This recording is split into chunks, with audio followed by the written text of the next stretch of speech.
Hello and welcome to another Gluten-Free Cooking with Dad. I'm Chris and today we're going to be making gluten-free scones.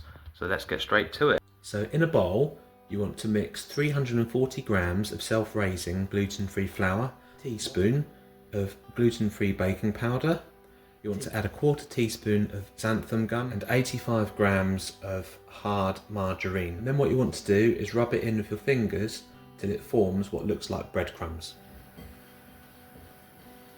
Next you want to add 4 tablespoons of caster sugar. What you want to do is weigh out 175 millilitres of milk, and I would warm it for about 35 seconds in the microwave. Then add 3 teaspoons of lemon juice and 1.5 teaspoons of vanilla extract and just leave to cool briefly on the side. The next thing is to line 2 baking trays with parchment paper, and then you want to put your oven on for about 180 degrees. Whilst the baking trays are in the oven, you want to make a well in the middle of the mixture, and then what you want to do is pour in the milk. Give it a mix.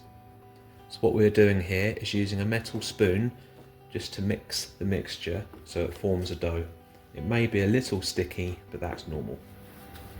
The next thing you want to do is flour a surface as well as your hands, and then what we're going to do is get the dough out of the bowl and fold it a few times to bring the dough together.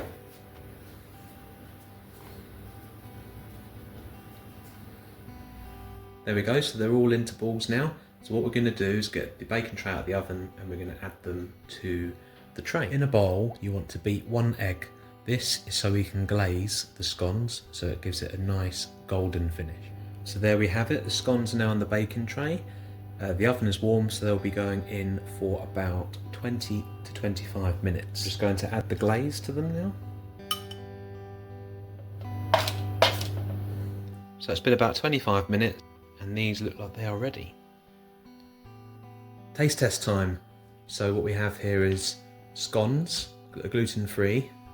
They look a little bit like profiteroles. How is that? Nice. That is nice. Great stuff, another success.